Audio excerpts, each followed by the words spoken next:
Relative mass and the mole. Considering the equation here, we have 2 molecules of hydrogen, 1 molecule of oxygen makes 2 water molecules. But a chemist can't measure out 1 or 2 molecules. The reaction is done with an unimaginable, extremely large number of molecules. So how do they know when they get the mix right? How do we count molecules quickly? We use a new unit called the mole. For our analogy here, we're going to look at 2 egg farmers. One raises chickens, one raises quails. And our data table is the mass of a chicken egg. Right here we have 1 chicken egg is 37.4 grams. Mass of a quail egg is 2.34 grams. Show mathematically that the ratio is 16 to 1. Ratios mean you divide, so we're going to divide those 2 numbers and get 16. Complete the table using a calculator. If 1 chicken egg is 37.44 grams, then 10 eggs you're going to multiply by 10. Next one you multiply by 438. Next one we multiply by a dozen, which is 12. Next one we multiply by 1,000,000. We're going to do the same thing with the quail eggs. We're going to take each one of these numbers and multiply by the mass. For the ratio, we're going to divide the numbers of chicken eggs and quail eggs. So I got 10 divided by 10, 438 divided by 438, 12 divided by 12, 1,000,000 divided by 1,000,000. These are all ratio of 1 to 1. Dividing the masses, 374.4 divided by 23.4 gives me 16. Divide the next 2, I get 16. Divide the next 2, I get 16. Divide the last 2, I get 16. This is a ratio of 16 to 1. Imagine we have 2 baskets, one filled with quail eggs and one filled with the same number of chicken eggs. Which one's heavier? Chicken eggs.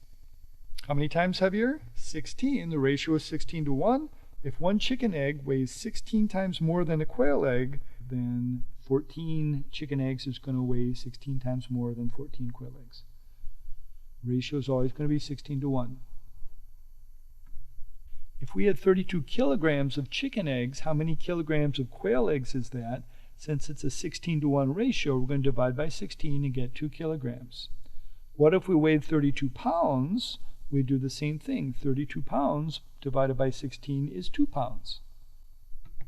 If farmer had 3 clusters of chicken eggs and 3 clusters of quail eggs, what could we say about the ratio?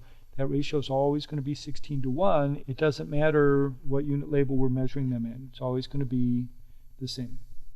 Let's take our egg analogy and apply it to atoms.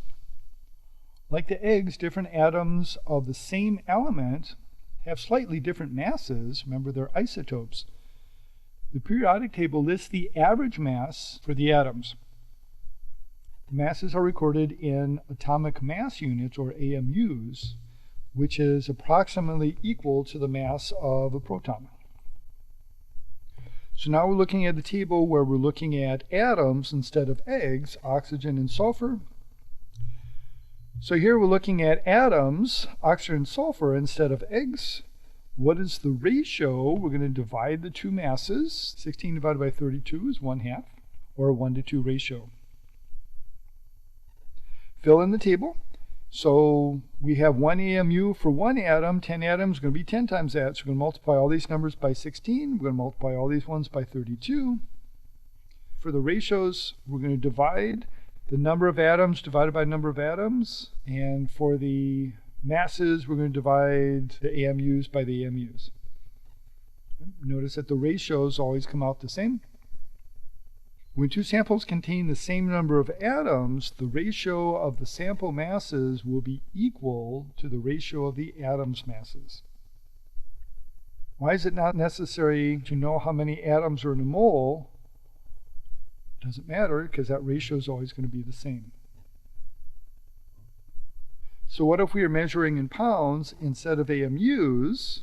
That ratio is still going to be the same. Remember, it doesn't matter what that unit label is, it's going to be the same ratio all the time. So for whatever atom you have, if you measure out that atom's mass in grams, you end up with the same number of atoms. That number is the number we use for the mole. Model number 3, looking at the periodic table, the average mass is called the atomic weight. So we're going to use the atomic weight to tell us how many grams per mole of each one of the atoms. Looking at model number 3, how does the mass of a single particle change to get the mass of a mole? Notice that all the numbers are the same. What did they change? They just changed the unit label.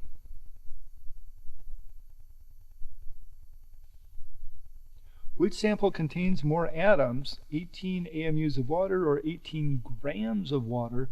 The grams has a lot more. AMU is for one molecule, grams is for one mole. And a mole is a whole bunch of atoms or a whole bunch of molecules.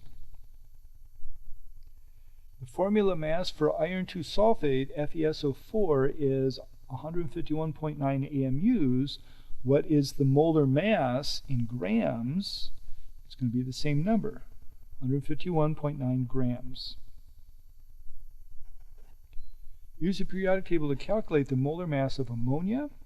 So we have 1 nitrogen and 3 hydrogens. So I need the mass of a nitrogen is 14.007, and the mass of hydrogen is 1.0079, and those are going to be grams per mole. So we need 3 hydrogens and 1 nitrogen. So I'm going to add all of those up, and it gives me 17.0307 grams for 1 mole of ammonia. How would the number of atoms in 1.1 gram sample of hydrogen compare to the number of atoms in 63.55 grams of copper? Those are the molar mass numbers. And we said earlier that the number of atoms is going to be the same if you're measuring out their mass in grams. That's the number we use for the mole. So it has to be the same number of atoms. This is the number. It's 6.02 times 10 to the 23 power. That's called Avogadro's number. Writing that out, look how many zeros are on that. Big number. All right, fill in the blanks. 1 atom of helium has a mass of 4.003 AMU. We looked up on the periodic table. 1 mole of helium contains 6.02 times 10 to the 23rd power atoms. This is Avogadro's number, and that number is the same for every atom. It has a mass of, we use this number in grams, 4.003 grams. A formula unit of calcium chloride, CaCl2, has a mass of, I'm going to have to look up calcium, look up chlorine, and then I'm going to add up 2 chlorines plus 1 calcium. All of that adds up to 110.986 atomic mass units. 1 mole of calcium chloride contains 6.02 times 10 to the 23rd power molecules or formula units, and has a mass of, we're going to use that same number, 110.986. So when we're talking about 1 atom or 1 molecule, we measure in AMUs. When we're talking about a mole, we're measuring in grams. So for fluorine, this is a diatomic molecule, so we have to be careful. For a mole of fluorine, we have 6.02 times 10 to the 23rd power molecules, but each molecule has 2 atoms in it. So I'm going to have to multiply by 2 to get the mass for the molecule. How many atoms are in the sample? We're going to need 2 times Avogadro's number, 12.04 times 10 to the 23 power atoms. So this one is for the number of molecules, and since there's 2 atoms in a molecule, we multiply by 2 to get the number of atoms.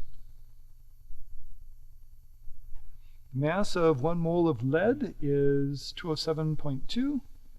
So we're going to use this as a conversion factor. We're starting with 15 grams of lead. And I'm going to label the unit I want to cross off on the bottom of the denominator. So grams of lead goes on the bottom, and then 1 mole of lead goes on the top. 0.07239. And the unit label that did not get crossed off is moles of lead. What's the mathematical relationship between AMU and grams? Avogadro's number. 6.02 times 10 to the 23rd power.